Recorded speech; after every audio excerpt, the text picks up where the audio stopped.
Blind date disaster, the poor mechanic walked in, the paralyzed female CEO never expected to smile again. Wait, you're in a wheelchair.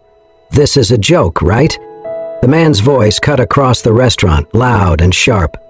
Forks paused. Conversations halted. Heads turned toward the corner booth, where a woman with long golden hair sat in a sleek, custom wheelchair. Isabel Hartley didn't flinch, but her hand tightened around the table's edge. Her face stayed composed, but inside, something twisted. She had known this was a risk. Still, it stung. I mean, come on, the man said, standing now. You're the girl from the app? You didn't say you were, he motioned to the chair. Broken? Gasps rippled. A waiter nearby froze. A couple whispered behind their menus. Isabel straightened her back. Her voice was low, calm. I didn't think I had to explain that. I'm here for a conversation. If you came for a fantasy, I'm not it. He let out a cruel laugh. You're right. You're not. Then, louder for the whole room, I thought I matched with Isabel Hartley, the CEO, the billionaire biotech genius, not some sympathy case. There it was. He knew who she was. And now so did everyone else. Whispers followed. A phone camera lifted. Someone mouthed, "Is that really her?" Isabel sat motionless. Her blazer was tailored, her hair perfectly pinned. She looked every bit the powerful executive. Except now she felt like a girl again, wounded, on display. Blind date disaster? Someone muttered nearby.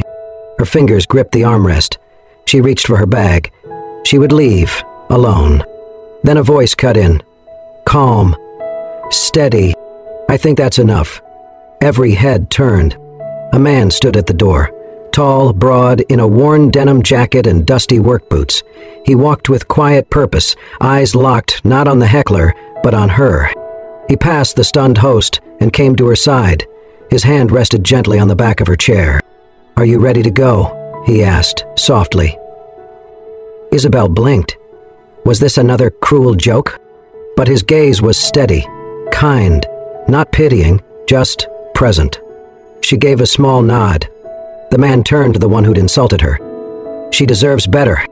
And with that, he slowly turned the chair, guiding her toward the door. No one stopped them. No one dared.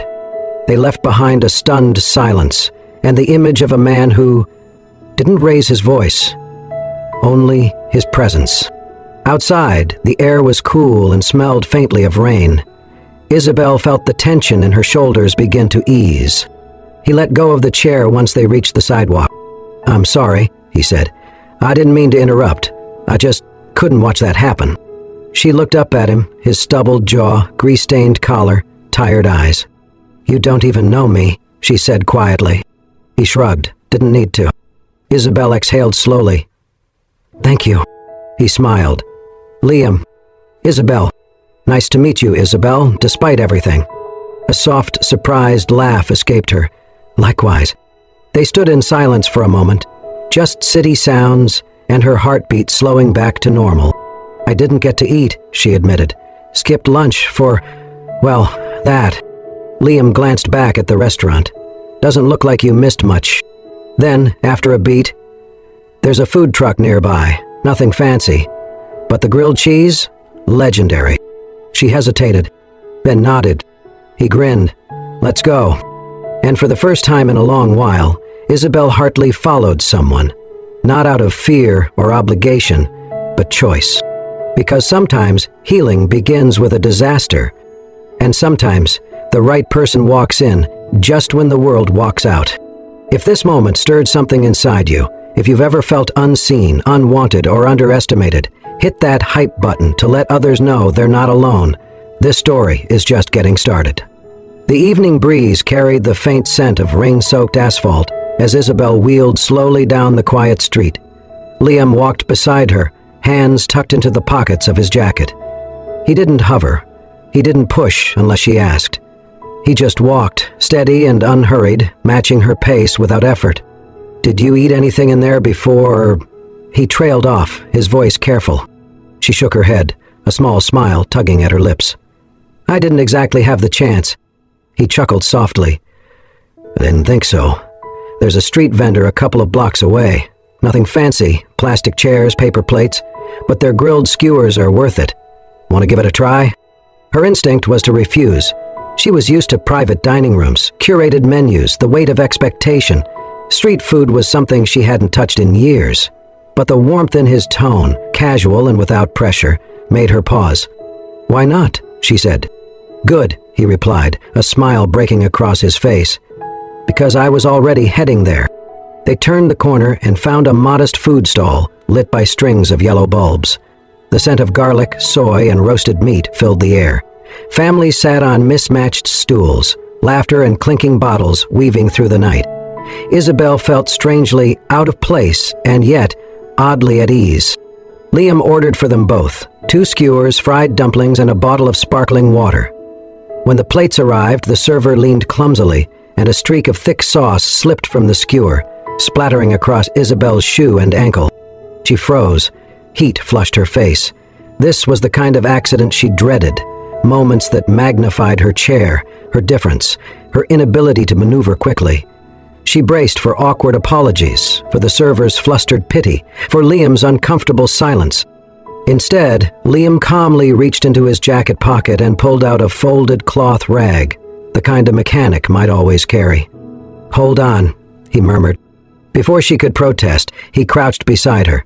With easy, unhurried movements, he dabbed the sauce from the leather of her shoe.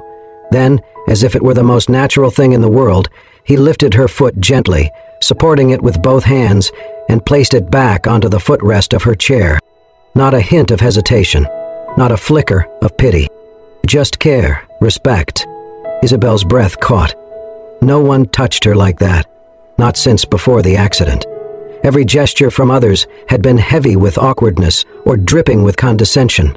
But Liam's touch was different. Steady, practical, kind. Her eyes stung unexpectedly. She blinked fast, willing the tears away. "There," he said simply, straightening. "Good as new." She opened her mouth, then closed it, unsure what words could carry the weight of her gratitude. "Thank you," she whispered finally. He shrugged lightly. "It's just sauce." "No," she said, her voice firmer this time. "It isn't." Their eyes met across the small table. For a moment, the chatter of the crowd, the hiss of the grill, the clatter of chopsticks, all of it faded. Isabel saw in him something she hadn't expected. A man who looked at her without agenda, without judgment. She realized with a sharp ache in her chest that this was the first time in years someone had treated her as whole, not defined by what she had lost, but seen for who she was. Liam broke the silence with a smile, gesturing to the skewers. "Eat before it gets cold. Trust me, food like this doesn't wait." She laughed softly, a sound she hardly recognized as her own. She took a bite, and for the first time that night, the taste of something simple and real spread through her. Garlic, ginger, the char of the grill. It wasn't just food, it was freedom. And sitting under the glow of yellow bulbs, across from a mechanic with grease still on his hands, Isabel Hartley, CEO, heiress, survivor, felt something she hadn't in years. She felt seen. The days that followed weren't marked by grand gestures or lavish gifts. They were simple, gentle, ordinary in a way that felt rare and irreplaceable. Liam and Isabel started to meet more often, first by coincidence, then by quiet intention. Neither said it aloud, but each encounter pulled them into a rhythm only they seemed to understand. Sometimes it was a short walk, well, a slow roll, as Isabel joked, through streets where food carts glowed and children danced to street performers. Other days they shared snacks on a park bench, watching life unfold in all its messy beauty. One evening, they passed a young violinist playing under a street lamp. His case was nearly empty. Liam dropped a few bills in and turned to Isabel. "Want to sit for a while?" She nodded. They didn't speak much. The music filled the silence between them, and as the final note faded, Isabel noticed her hands were clasped in her lap, not out of habit or anxiety, but because she had let her guard down. Every shared moment became a quiet thread in something delicate, slowly forming. At a cinnamon bun stall, Liam reached over and wiped a bit of powdered sugar from the corner of her lip. She froze at first, then laughed, loud and free. "I used to hate that," she said. people touching my face, like I couldn't do it myself. But you, it doesn't feel like that. Like what? He asked. Like pity. He didn't reply, but his eyes said everything. That night, Isabel came home and opened her sketchbook for the first time in 5 years. Her hands moved with unexpected purpose. She drew Liam crouched under a streetlight, sleeves rolled up, tools in hand, helping a stranger with a stalled engine. She captured the quiet focus in his eyes, the strength in his posture. There was no performance in him, no ego, just care. When she showed him the drawing a few days later, he stared at it for a long time. "No one's ever drawn me before," he said, barely above a whisper. Something about his voice, genuine, disbelieving, hit her hard. She had been painted, interviewed, followed by cameras, but Liam had lived in the corners, unseen. "Then I'm glad I was the first," she said. He smiled, small, shy, and handed the drawing back like it was something fragile. They spent an afternoon at a neighborhood festival, watching kids run with balloon animals and old couples sway to a jazz band. On the way back to her place, Liam hesitated, then pulled something from his jacket pocket. "I got you something," he said. She tilted her head. "Another cinnamon bun?" He laughed. "Not this time." He held out a small, hand-tied bouquet of wild daisies. A little uneven, a little sun-wilted, real. Tucked between the stems was a folded piece of notebook paper.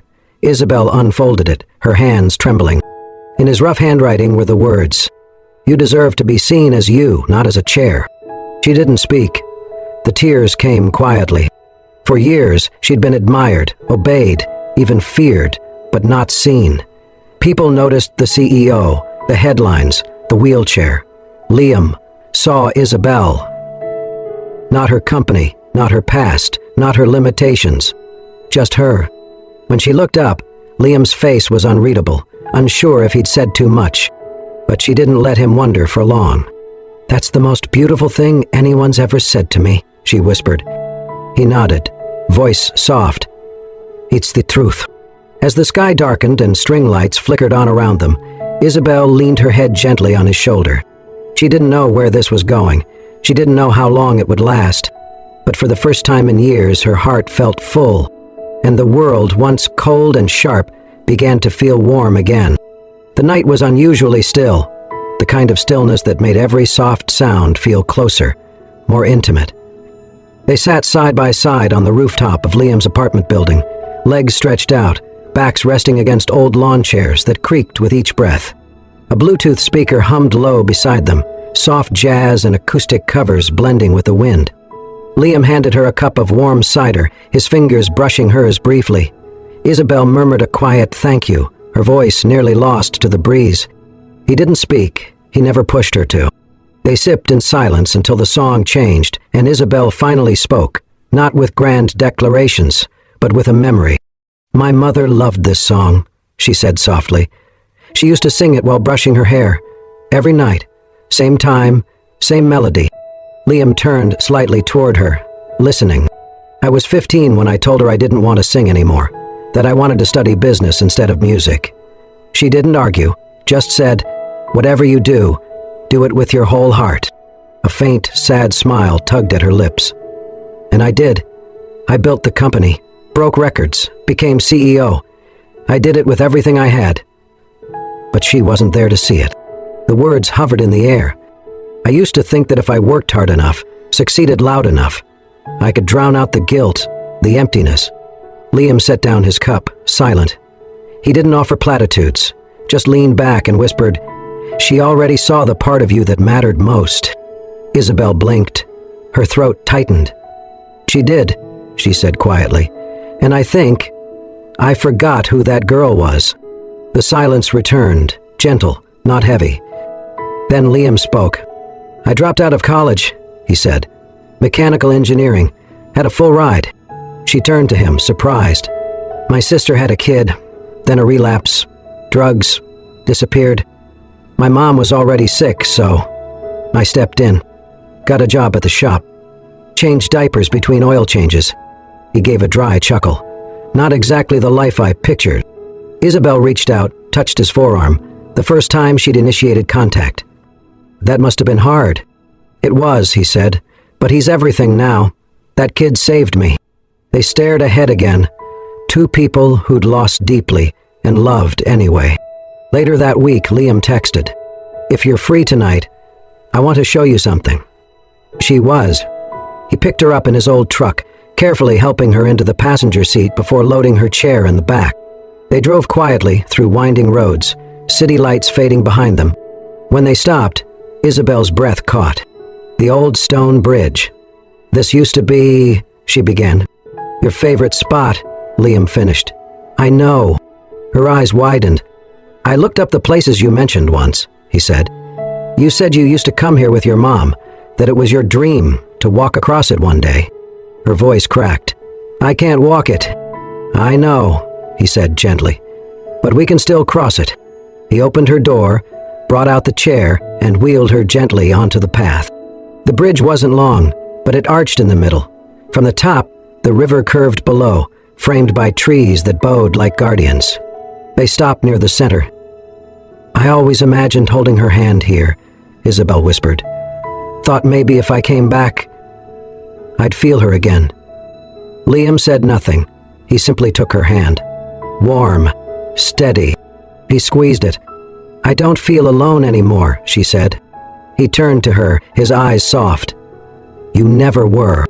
And on that quiet bridge, Isabel Hartley understood something she hadn't before. Healing doesn't always come in grand gestures. Sometimes it arrives wrapped in shared silence, in gentle hands, and in someone who sees you, not for what you lost, but for who you are. The text had gone unanswered for days. Then, a week. Isabel stared at her phone screen, thumb hovering over the same message she had rewritten 3 times. "Hey, are you okay? Was it something I said? Can we talk?" All marked delivered, none marked read. Liam had vanished. It made no sense. Their last evening had been quiet, gentle. He had kissed her hand goodnight, whispered, "You matter." But now, nothing.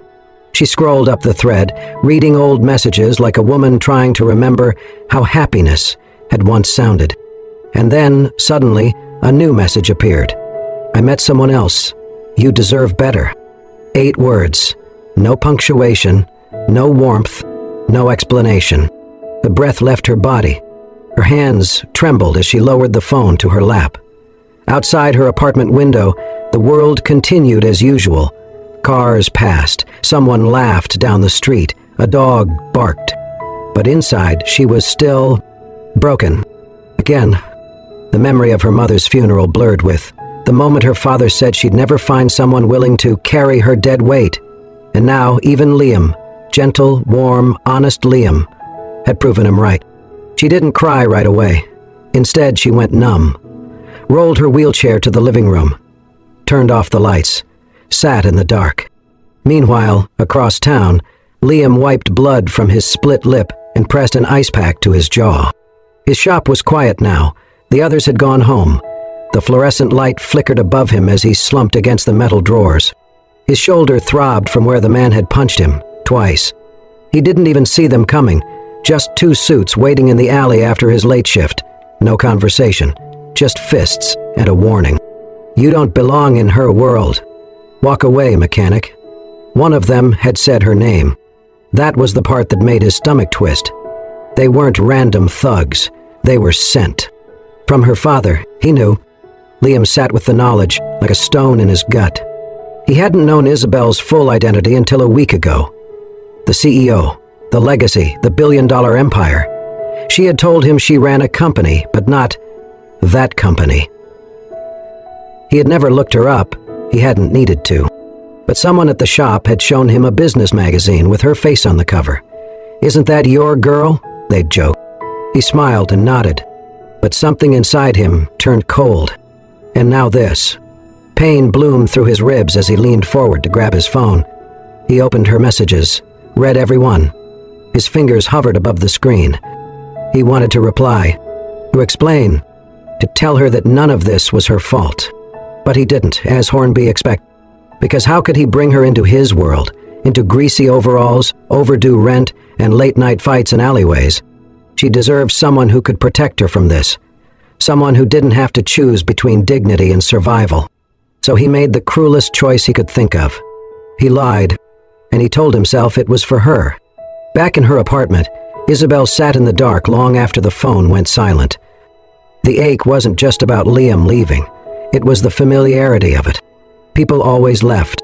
Her mother, her father, emotionally. And now Liam, physically. The worst part wasn't the absence. It was how fast the silence filled in. She finally wheeled herself into her studio, staring blankly at the unfinished sketch on her desk. Liam under the streetlight, adjusting the wheel of a stranger's bike, unaware she'd been drawing him. She ripped it from the sketchbook, crumpled it, and let it fall. But even as it lay there, broken and wrinkled, she couldn't shake the memory of his hands lifting her foot so gently at that street food stall. No words, just care. She had trusted that. And now she wasn't sure what had been real. The rain was relentless. It came down in a steady curtain, drenching the empty streets and washing the city in a dull gray. Streetlights blurred into soft halos of gold as water streaked down everything, rooftops, windows, pavement. Isabel didn't care. Her cardigan clung to her skin. Her hair, once elegantly curled, now lay plastered and heavy over her shoulders. Water dripped from her lashes, soaked through the blanket she had tossed over her legs before leaving the house. She didn't know where she was going, only that she had to move, had to breathe, had to feel anything but the ache clawing at her chest. The wheels of her chair spun slower with each block, dragging against the wet sidewalk. Her hands, pale and trembling, gripped the rims as she pushed forward. Each breath came sharp, choked. Rain mixed with tears, until she couldn't tell one from the other. Liam's message echoed in her mind. I met someone else. The lie was too clean, too cold. It wasn't him. She knew it wasn't him. And yet, the silence had been real. The absence. The abandonment. Again, her throat ached with the weight of everything unsaid. She turned onto the familiar street near Liam's garage, more out of muscle memory than intent. Her heart knew its way there, even if her mind was trying to forget. The rain intensified. She paused under a flickering lamppost, blinking through the haze. Her hands slipped on the rims. Her breath hitched. And then, headlights. A car, fast, too fast, rounded the corner, its tires screeching against the soaked asphalt. Isabel tried to move. Her hands scrambled against the wet metal. But the wheel caught on a crack in the pavement. The car veered. A horn blared. And then, arms, strong, familiar, lifting her, pulling her up and out in a single motion.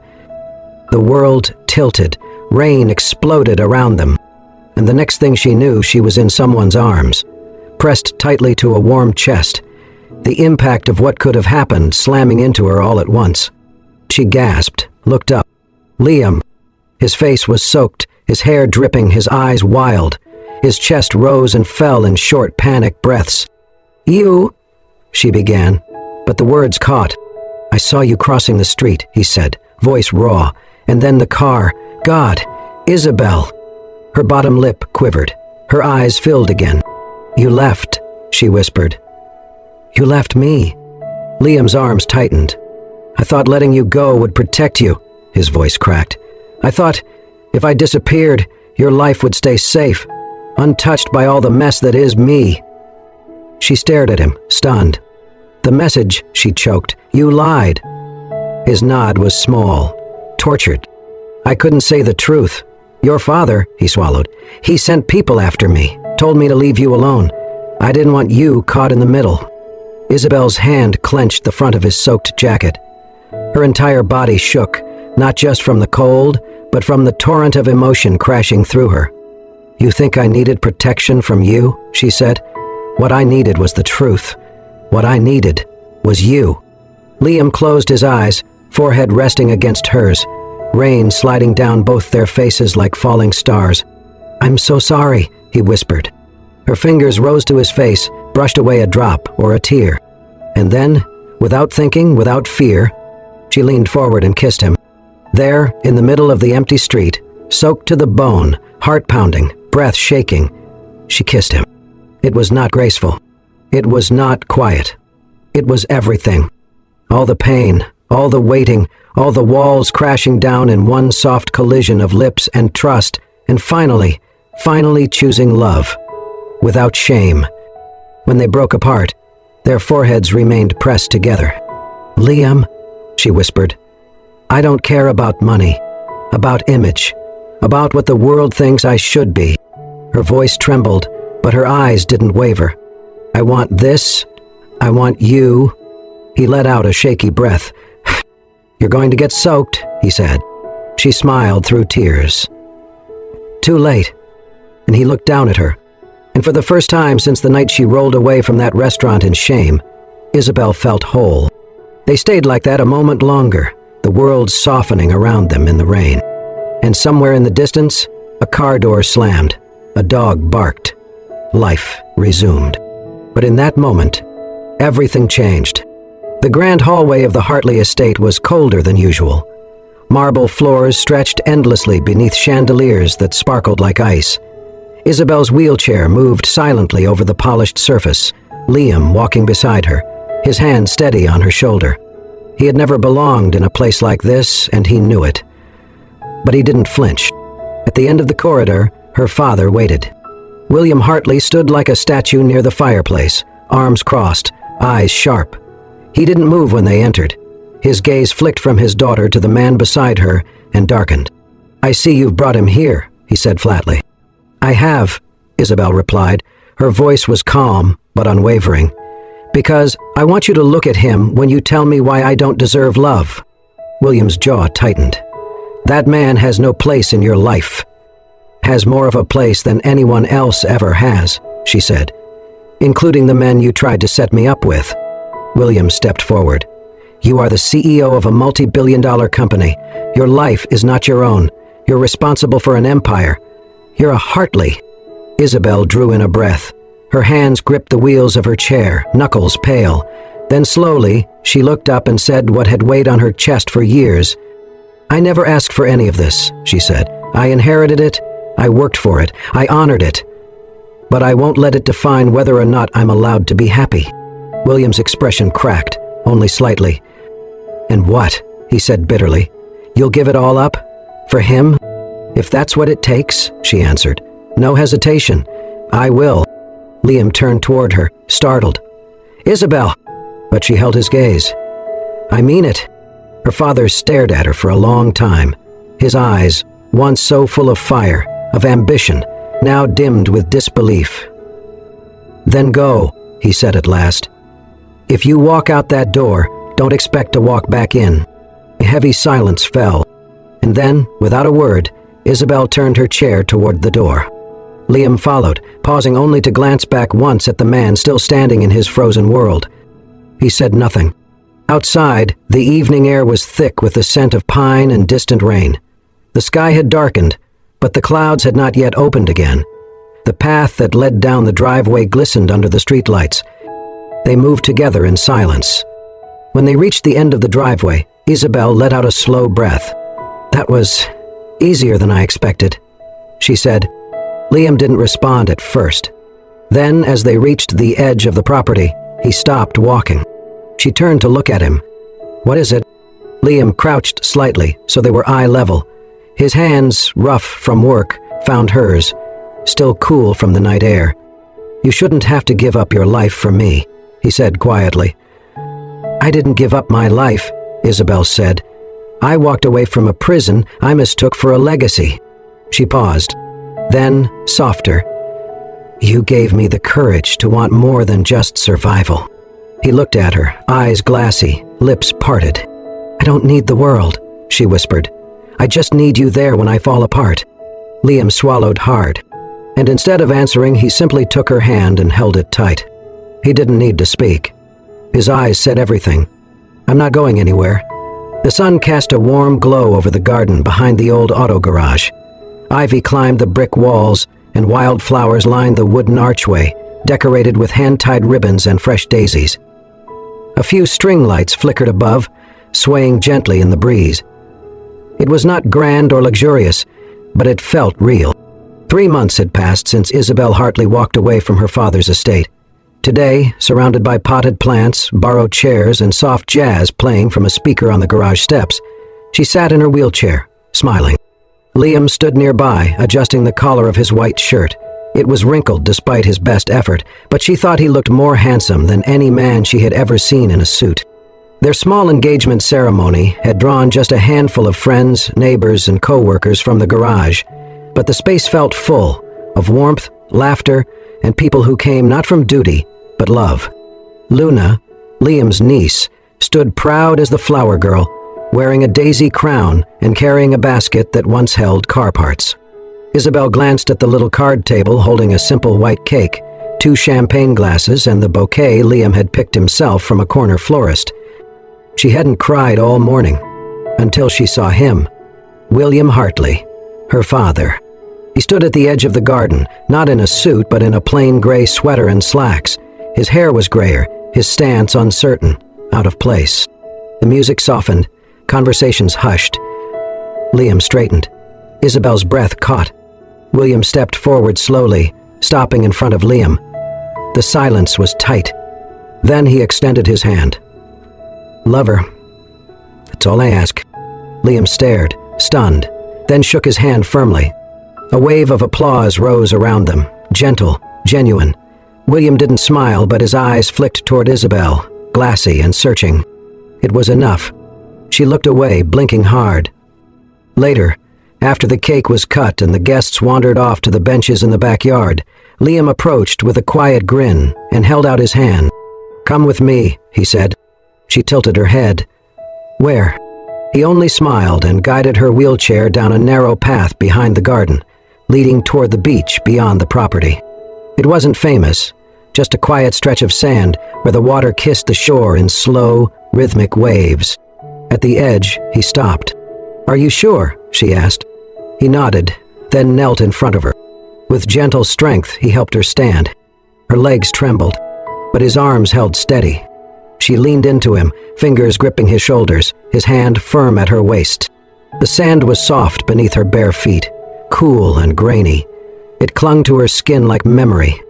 Isabel gasped. Tears blurred her vision. "I haven't felt this since." "You don't have to say it," he said. They stood like that for a long while, her first steps on sand in over 5 years, each one small. But hers. She looked up, cheeks wet with quiet tears. "You caught me when I was falling," she whispered, "in every way." He brushed her hair from her face.